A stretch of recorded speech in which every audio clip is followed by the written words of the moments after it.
Hello, Rob Venn here, and today we're going to look at the bridge and its relationship to genre. In particular, the genres we're going to be looking at are Nordic Noir, which is the genre that this show belongs to, and film noir, which is a genre that it owes a lot to. So, noir is obviously French for black, okay? And Nordic obviously refers to the Nordic countries, Sweden, Denmark, all that kind of stuff, right? Now, by Nordic Noir, we mean shows like The Bridge, shows like The Killing, shows like Wallander, Arne Dahl, these kind of things that have been very popular on BBC4. But we also mean the sort of like the novels of Stig Larsson and the things like The Girl with the Dragon Tattoo and all that kind of stuff, okay? So it originally is a literary genre, but has become very much associated with television and to a lesser extent film. Now, Nordic noir films and novels and everything else tend to be police procedural. This means that they are crime stories. They follow the police or a detective of some kind as they go about solving a crime. Usually in the course of a TV series, there will be one crime that they investigate through the entire series, or season of a series anyway.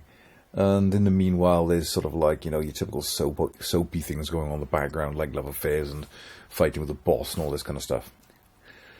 The protagonist, who's very often female in these TV shows in particular, but in Nordic Noir in general, think Elizabeth Salander in, The Girl with the Dragon Tattoo. They usually be some kind of troubled protagonist. They're an anti-hero. They're what's called the defective detective. There's something wrong with them in some way. This very much also applies to Sam Tyler in Life on Mars. And, if you want to talk about his antisocial attitude as well, you can apply it to pretty much everybody in Life on Mars, quite frankly. And anyway, they are interesting, relatable protagonists. They're often strong female protagonists. The women are as tough and capable as the men. It doesn't need to be explained away why they are. And quite often, the crimes being investigated have some kind of bearing on a social or psychological dimension. You've got to remember that Scandinavian countries are very quite left-wing. They've got the welfare states. They're very liberal, relatively speaking.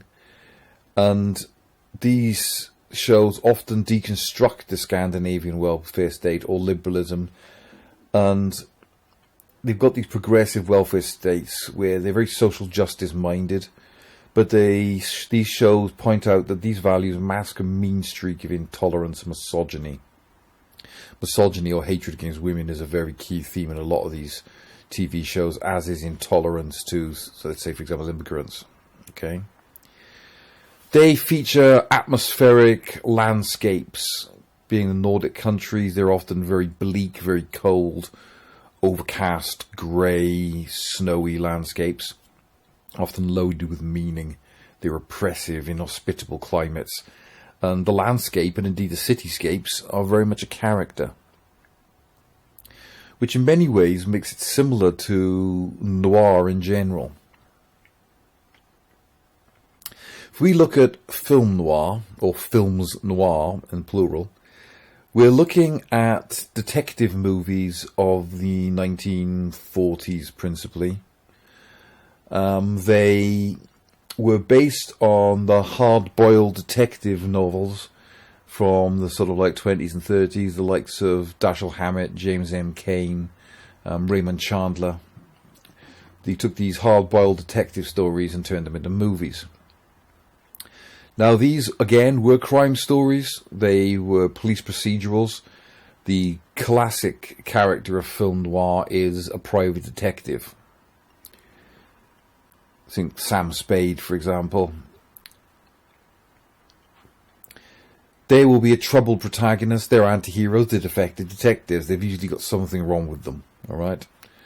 Countering them will be a femme fatale, a dangerous woman, also known as Spider Women. What will usually happen is our detective will be in his office minding his own business, and a femme fatale will turn up, a woman in trouble, a dame, a damsel in distress, and she will get our hero into trouble. Our hero knows she's trouble. He knows she's trouble from the minute he lays eyes on her, but he is so obsessed with lust for this woman that he's willing to get himself into trouble to please her. They again have atmospheric landscapes loaded with meaning. The city, the landscape is very much a character. These films are often shot on real locations in the streets of major cities like New York and Chicago and Los Angeles. The streets were often, like I said, at night, washed with rain, lit by neon, even though the films were in black and white. It gave it a really cool, iconographic look. The cinematography was characterized by low-key lighting, chiaroscuro, high-contrast lighting, pools of dark and light, lots of Dutch angles, subjects with obscured faces reflected in objects, very odd framing, light coming through Venetian blinds that makes the subject look trapped. All these are very characteristic of film noir. The reason being is because these films were B-movies. Back in the old days when you went to the cinema, even I'm old enough to remember this, you would get the movie you'd paid to go and see, the so-called A picture. But before that, you'd get a bonus film, a B picture. These would usually be a bit shorter, sometimes only 80 or 90 minutes. And they'd be made cheaply. They're the kind of things that would have gone straight to video in the old days, or, straight to DVD. Nowadays, possibly the kind of things that are being made on the cheap for stuff like Netflix and Amazon Prime. And you'd get them for nothing. And this is what these films were. They were B-movies, but they've actually aged a lot better than many of the A-picks they were supporting. And the directors who were directing these movies were usually European emigres. They were quite often Germans, often Jewish or communists, fleeing Nazi Germany, and with them they brought the iconographic imagery and visual tropes of German cinema, of German expressionism cinema. You had people like Fritz Lang in particular, who directed Metropolis, for example. They're bringing all these techniques of the low contrast, the high key lighting, the low key lighting, the high contrast, the chiaroscuro lighting, the Dutch angles. Remember, Dutch is a corruption of Deutsch, meaning German angle. You put all these techniques into American cinema and put that look into American cinema. And they had a very bleak, nihilistic, which means no belief there's no future, very depressed, fatalistic attitude. It was not unusual for the hero to end up dead at the end of these movies. As I said, they were often set at night. Sometimes they would have non-linear editing. Flashbacks were very common. And they were often shot on real locations, which was unusual for films in those days. If we look at some of these, for example, the unusual framing of Dutch angles, like this one from the brilliantly titled I Wake Up Screaming. Look at this Dutch angle. The light shining through the bars on the window, making him look trapped. Alright? Odd framing. Again, look at this one, Killer's Kiss. Classic from Stanley Kubrick. Reflections in the mirror, looking through the window. Voyeurism, that's another key thing in these movies, right? Again, look at the bars on the window, making everyone look trapped. Well, again, look at the bridge. Look at this bizarre, kind of like almost voyeuristic point of view, as if we're sneaking a look through the window. Look at this cutting off what she's looking at. It makes them look trapped. It makes them look diminished and small. Again, reflections. Look at again, chiaroscuro lighting. Pools are very, very dark and very, very light. Very dark, very light. And we've got this here as well. Darkness and pools of light. and reflections. Reflections indicate the duality of man. They indicate Jung's idea of the shadow, that we've all got a light side and a dark side. You know, that your reflection is your doppelganger. What do you see when you look into your own eyes in a mirror? Again, pools of light and dark, chiaroscuro. Beautiful shot here from the bridge. I love these lamps, the way they look there. Little pools of light and dark here again as he's lit from above. Compare that to this, you know, very famous shot from the Asphalt Jungle from 1950, with a super cool Sterling Hayden in the middle here being illuminated as these criminals get together to plan a robbery. Then again we got another shot from the bridge, shot on real location at night. What's interesting about this, because it's shot on high definition digital video, it works a lot better in low light conditions, and there's a very distinctive kind of look to HD DV when it's shooting at night. It tends to make the skies go this sort of like, I don't know, there's a slight almost orange tinge to the sky, I guess, that comes from the, you know, the street lights. Look at the way these little pools of colour and light. Chiaroscuro classic, right? Characters in shadow, right? Again, look at this one. This is a very, very famous image from the Big Combo, famously done as forced perspective. The characters are shadows, everything's smoke and light and dark. Again, another characteristic, Venetian blinds. This is from Life on Mars. Venetian blinds make people look trapped. Again, there's sort of a kind of pools of light and dark thing going on here. There's not much of it, but again, this is a famous example from Double Indemnity, 1944. We've got the light streaming through the window, highlighting a character, making him look trapped. Again, Saga Noran at the beginning of the bridge, in silhouette, you know, just like the Big Combo and stuff here. Again, with this grid in the lift she's in, again, symbolises trapped and claustrophobia and all this kind of stuff. Again, Killer's Kiss, 1953. Neon lights shining through the fog. Shot on the city streets of, wherever it was, New York probably. And again, same here on the bridge. Lights shining through the fog, in, you know, making it look cold and wintry. Bridges, another key theme. Force of Evil here, 1948. Bridges are liminal places. Liminal means between one state and another. It's neither one thing nor the other. You're not in one place or the other. You're halfway in between. They're also linking, aren't they? They link things together. They're transition points. They can represent escape, for example. Again, very low angle shot here to make our character look small. Look how small he looks in the frame. Just like these do. It makes them look oppressing. The city's oppressing them. And then again, we often see the bridge in the bridge. Obviously, it's called the bridge for a good reason. And often in these sort of like beautiful use of rule of thirds and leading lines to draw your eye into the middle of the shot here. Beautifully composed. But also, look, it's fading into the distance. It suggests like an uncertain future, perhaps. Tunnels, another classic of film noir. This is the sheer genius. It is The Third Man. Cowrey's brilliant post-war thriller. Look at the chiaroscuro lighting, the pools of light and dark. Tunnels, again, can connote the fact of being trapped, but they could offer the possibility of escape.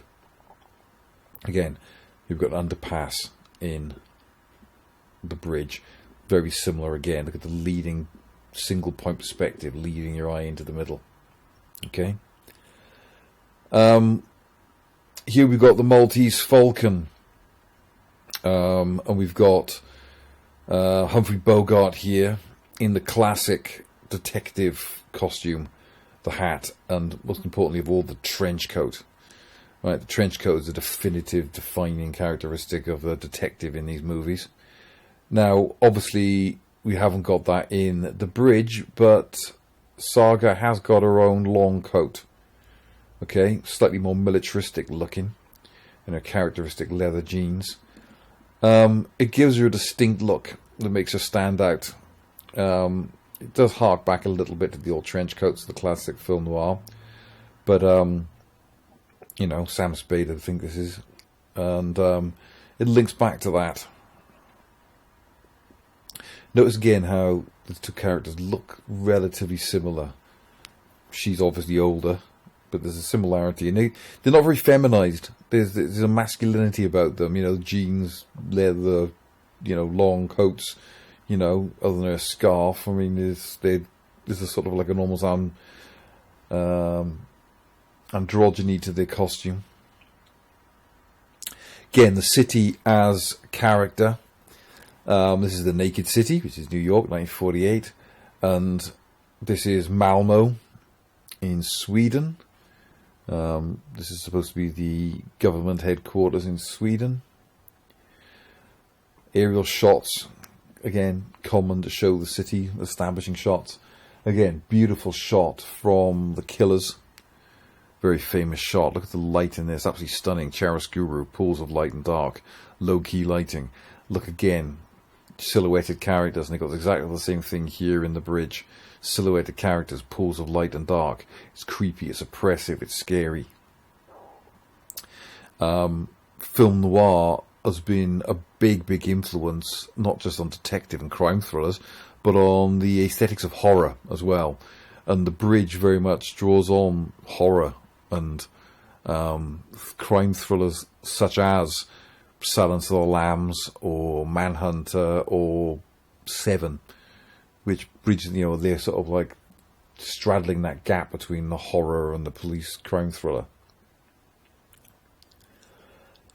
Characters and stuff. Well, Öresund Bridge, I'm sure I'm not pronouncing that correctly, is the bridge of the title, okay, of the show. You're constantly seeing shots of this in the show. This is from the opening title sequence, obviously, as you can see. So we often get these shots showing the bridge disappearing off into the distance, often beautifully composed. As I said, it shows that the two countries are separate but linked. The same but different. They have a tendency to dislike one another, Denmark and Sweden, just like neighbours do everywhere. You know. Here we've got the names of the characters. We've got Saga, played by Sophia Helen. Henrik by Thur Lindhardt. Hans by Dag Malberg. Lilian by Sarah Boberg. John by Raphael Patterson. Hannah by Kristen Olsson. And Marie-Louise by Anne Petron. Something like that anyway. You need to know this. Saga Noren. Police detective. She's Swedish. She's from the Malmo Police Department. She's the star of the show. She's an unusual character. She is somewhere on the autism spectrum. People have suggested that she's got Asperger's syndrome. This means that the way she's represented is quite unusual. She's struggles with emotions. She struggles to understand other people's emotions and feelings. This makes her very sort of like careless of other people's feelings, and she can upset people a lot. But she's a genius, right? Which is why people put up with her. In many ways, she's represented much more in the way that you'd expect from a man. She behaves in a much more masculine way. She's not a woman who deals with feelings. She deals with action and logic.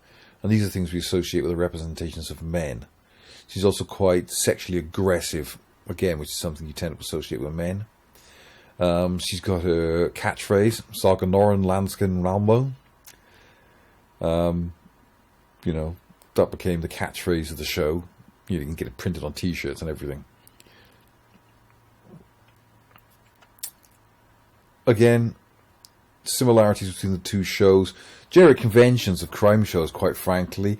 The expository lecture where a character will stand in front of some kind of screen or a projected image or, you know, blackboard in this case, and explain things to the other characters. this shows their genius. So we will often get, our character explaining things, and we get reverse shots to the other characters who are listening to their wild theories or their genius, and they sort of like represent the audience. They're analogues for the audience. They, that's why we have this exposition, because we need to know stuff. So somebody has to have it explained to them. So that's what these other characters are doing. They're there to have exposition delivered to them so that we understand what's going on as audience members. So you've got that both in The Bridge and on Life on Mars. Representation of women, like I said, there's an unusual representation of women in The Bridge, in that Saga is, like I said, quite masculine. I mean, this is a sequence in which she is getting changed in the office. She is utterly kind of like nonplussed by the fact that she's taking her clothes off, and this might make other people uncomfortable. As far as she's concerned, it's perfectly logical. She's a bit sweaty, she changes her shirt. Yeah, the fact that she's undressing in front of her co-workers, which, is enough to get you sacked, let's face it, is nothing to her. She doesn't even understand it. But there's also quite a voyeuristic kind of like composition of this image. She's being watched by someone. It's sort of like an over-the-shoulder kind of shot here. It makes us feel like we're spying on her surreptitiously. So it's quite voyeuristic, and you can bring Laura Mulvey's male gaze into this, and what Lisbeth Van Zoonen said about the display of women's bodies. Equally, there's this bit where Sam Tyler sort of like puts his hand on, I've got her name now, puts a hand on her chest, and to see if she's alive. Now, I know it was the 70s, but, he's lucky he didn't get a slap face for that one. I mean, it's unacceptable behaviour. You don't go around that. He's supposed to be a, in 21st century new man. You should know better. I mean, you think she doesn't exist, I'll grant you, but still, So, think about the representations of women. They're very different. This is Hannah Thompson. She's the lead homicide detective in Copenhagen, Denmark. So she's the kind of like the counterbalance to Saga Noren. She's obviously very much like an older, tougher version of Saga in some ways. That's what she's going to be in another 20, 30 years' time, whatever, right? They're constantly making fun of her. The show plays a lot on perceived stereotypes that the two countries have of one another. Helle Anker, resident of Copenhagen, Denmark, lesbian married to a Swedish woman. So again, there's a lot of Danish-Swedish links in this. Obviously, the police work together. She's married to a Swede, even though she's Danish. In the show, she was the pioneer of Denmark's first gender-neutral preschool. These are all things that are very liberal. She's a lesbian, so that's very liberal. And she believes in gender-neutral identity. That's very liberal. It's very progressive. And that's what this show is doing. Is it's showing that for all the progressive, liberal attitude and appearance that these two countries have, there's this undercurrent of like intolerance and racism and conservatism in them. That's the underlying message to all the 4 series of The Bridge, and a lot of Nordic Noir in general. This is Hans Patterson, the police commissioner in Malmo. He's Saga's boss.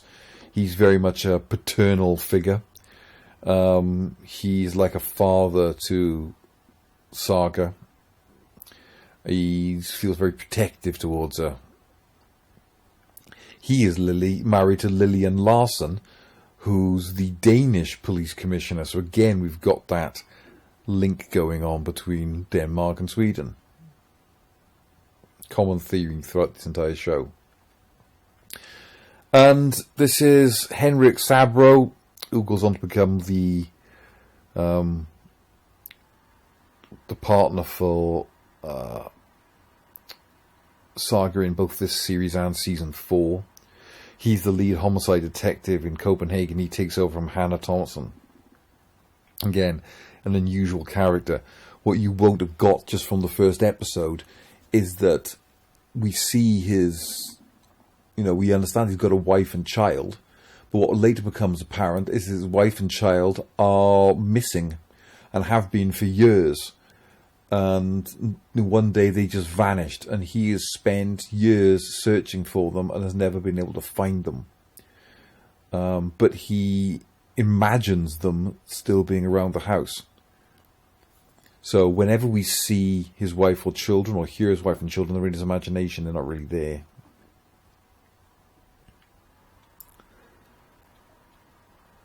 This is Lisa Fries Anderson. She's a right-wing blogger, very homophobic. So she represents the dark side of the Scandinavian liberal utopia, you could say. Something that's common around the world, as the entire world seems to be shifting to the right and becoming more intolerant.